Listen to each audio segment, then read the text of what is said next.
The second week of Broncos OTAs is in the books. We're going to break it all down on today's show. But the month of May is almost up, which means it is our last chance to really pour salt on the wound for beating the Raiders report and the Chiefs report in subscribers. So go ahead and let's dance on the AFC West foes' graves here at Chat Sports.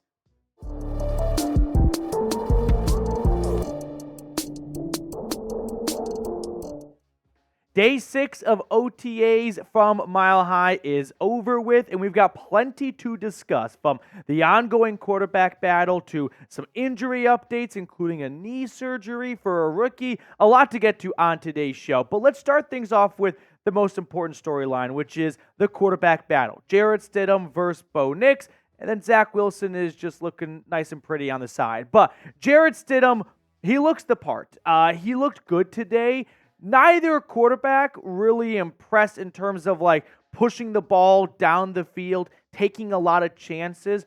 I think Stidham and Bo Nix are both erring on the side of caution. They are kind of playing like Big Ten football in a 10-7 game of playing not to lose, where my overall impression and takeaway from the media availability practice today was neither Stidham nor Nix was overly aggressive. They were very conservative with the football. Jarrett Stidham probably made the play of the day by a huge connection, or connected with a huge throw and catch to Marvin Mims. But Bo Nix also had a solid day as well. He looked like a rookie quarterback in terms of, sure, there's going to be some hiccups along the way. There's nothing to panic or freak out over. It's OTAs. It is still May. Bo Nix still looked good. He ran with the first team offense, but it's just a rotation with all three quarterbacks, and coincidentally, this one happened to be open to the media when Bo Nix is also running with the first team offense. So overall, there is nothing that is jumping out to me, whether it's really, really good or really, really bad. One thing that has been kind of the word on the street coming out of a few OTA sessions now is there's no question about Bo Nix's arm strength, right? At Oregon, he wasn't asked to push the ball down the field a whole lot. I know we're all tired of hearing about that at this point, but that is just a fact at this stage. But coming into the NFL training camp, well, I mean, NFL teams are going to run a lot different than college football teams, and the NFL is going to want to push the ball down the field. So, of course, there were question marks about whether or not Nix could do that, and everything I've gathered so far is, Nix definitely has the arm strength to push the ball down the field. But ultimately, it is Jarrett Stidham's job to lose. He is the incumbent, although it might only be 2 games. He's still the most recent starter on this team. He's got a lot more experience, despite Zach Wilson quietly having the most experience of all three and probably looking the least comfortable in the pocket. And almost as if you had to rank, if an alien came down and had to put him in order of who's made the most NFL starts, they'd probably go Bo Nix, Jarrett Stidham, and then Zach Wilson, when it's just the complete opposite of that. But still, I go back and forth with this one. I wrestle with it, and ultimately, no decision is going to be made in May or June, and probably not even for the first few weeks of August. But at this point, it is Jarrett Stidham's job to lose, and he hasn't lost it yet, and he hasn't done anything to make me think he is about to lose the job. Or on the other side, Bo Nix hasn't done anything to make me think he is about to take Jarrett Stidham's job. Still early, it's May, but that's kind of the update on this very long horse race we have going on between these two Broncos. Oh, no pun intended. All right, before we get on to the rest of the show, though, who do you think will start week 1? Zach Wilson, Jarrett Stidham, or Bo Nix? I put this in here for all of Zach Wilson's friends' moms, but for the rest of us watching, Stidham or Bo Nix? I have been yo-yoing, if you watch Curb Your Enthusiasm or The Office, snap between these two. And you ask me on Monday, Wednesday, Friday, I probably say Jarrett Stidham. You ask me on Tuesday, Thursday, Bo Nix. Weekends and every other holidays, it goes back and forth. But for me, I feel like it is Jarrett Stidham's job to lose, so I guess I'll kind of err with Stidham, but talk to me tomorrow, and I probably have a different answer for you. Some other notes I want to get to from OTAs, because it wasn't just the Stidham and Nix show. Marvin Mims is really starting to step into his own role as this team's number 2 wideout. And as long as Courtland Sutton is not there, as he is not holding out quite yet because it's just voluntary practices, but not in attendance, he's the number 1 target. And he looks like the number 1 target. Sean Payton spoke to the media after practice today. Zach Stevens had a great tweet about what Sean Payton said, saying Sean Payton on Marvin Mims we were as much responsible for, I don't want to say holding him back. I think we'll see a lot of growth from year 1 to year 2.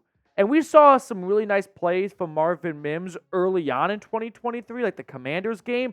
And then for no good reason, he kind of got like locked into a small closet in the offensive playbook. And we didn't see him outside of special teams after that. Now, the funny thing or the tricky thing about OTAs and mini camp is a lot of times the key players aren't there. So the backups have a bigger opportunity. And they usually make good with that opportunity because they're all professionals.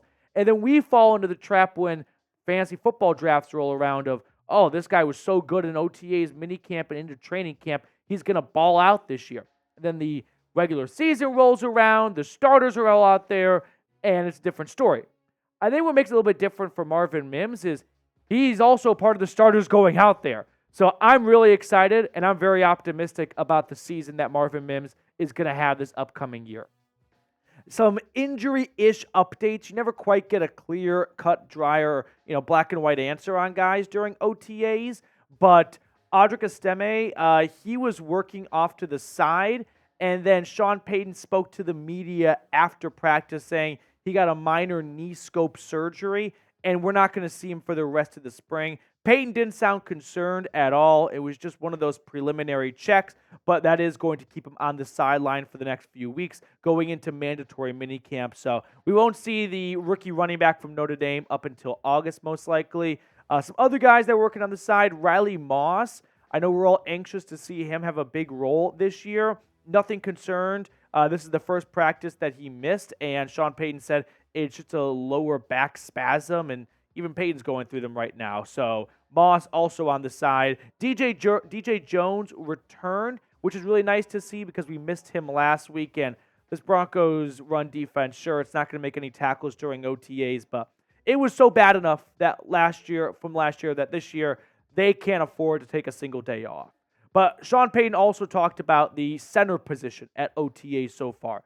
And the Broncos have 3 centers that they are rotating. So today it was Alex Forsyth, if I remember correctly, running with the first team offense, but it rotates daily, and we're likely not going to get a clear answer on who this team's week 1 starting center is until maybe the halfway point of training camp. I don't think it's going to take the coaching staff much time into the month of August to realize who they want to be the starting center.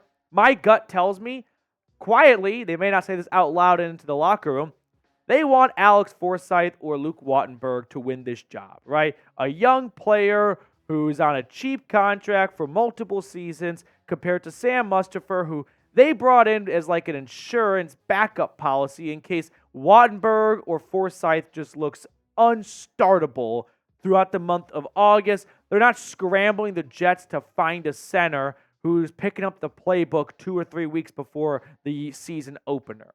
But ultimately, my gut tells me that Sam Mustipher will likely be this team's week 1 starting center because he has so much more experience than the other 2 guys. And no knock against them, but I'm guessing that if Mustipher is going to have the job to at least open up training camp, with all the experience he has, and Wattenberg and Forsyth showing us very little, and that's not really through any fault of their own. They were sitting behind Lloyd Cushenberry.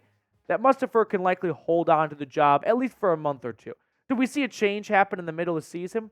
Probably, because sorry, Sam, but he stunk in Chicago. He filled in a couple of times last year in Baltimore, but he has a lot of starts under his belt, and the Bears were happy to move on from him, and that should say a lot. Now, maybe a little bit of football rehab with Harbaugh in Baltimore is all Mustipher needed to get his career back on track, but I'm guessing he's going to start the year as the starter and then likely find himself backing up one of these 2 guys, whoever looks better throughout training camp. Another player that I want to put on your radar for jumping out as an OTA winner, one of my favorite picks overall from the draft, Jonah Ellis. 3rd-round pick out of Utah, had one of the best first steps coming out of this draft class. Great acceleration and quickness. Maybe not the biggest cat, but he can definitely jump like a cat.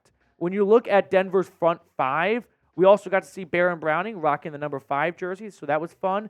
But remember, unfortunately, there is no Drew Sanders for the foreseeable future because he is out with a torn Achilles, And so it's kind of a three-man rotation in terms of experience.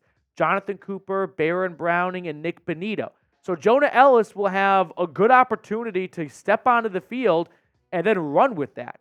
Now, I'm not going to put the bar unreasonably high for Jonah Elliss.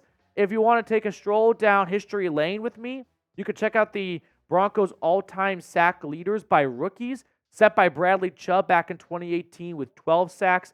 Von Miller had 11 and a half. Now, these were top 10 draft picks right here, so we're not going to give too much pressure to Jonah Elliss. But if you're looking for what a reasonable to above average season could look like for a rookie third-round pick, here are the sacks by rookies selected in rounds 3 through 7. Elvis Dumervil, who was a fourth-round draft pick, had 8.5 his rookie year back in 2006. Draymond Jones, not too long ago in 2019, had 3.5. So I think Jonah Elliss is probably going to find himself somewhere in between those two. Maybe a 4-sack rookie campaign for Elliss. That'd be really promising for him to grow and improve off of going into years 2, 3, and 4 of his NFL career. All right, before we wrap up the show with some other quick news items I want to hit, like the Ring of Honor editions, Ring of Fame editions, excuse me, go ahead right now and get yourself a Bo Nix t-shirt jersey. Chatsports.com/Nix shirt. If you don't want to shell out the big bucks for a Bo Nix jersey, I don't blame you because they're not really cheap. But if you still want to rep your favorite new player while also having his name and number on your back, chatsports.com/Nix shirt. I put that link in the comments and description of today's video. Now, a key member of the Orange Crush back in the 70s, do-it-all DB Steve Foley has been added to the Broncos Ring of Fame. He was one of 2 additions that we'll talk about on today's video. But if you're like me and Steve Foley was a little bit before your time, I feel like his resume just speaks for itself. He was an 8th-round draft pick by the Broncos after doing 1 year in Jacksonville in some failure professional football league. I don't even remember what it was. Then he played in Denver for his entire career from 1976 to 1986. Started off as a corner, and then as he got up in the age column, he transitioned to safety. 44 career interceptions. That is the all-time leader in Denver Broncos franchise history. He also, of course, started in 2 Super Bowls.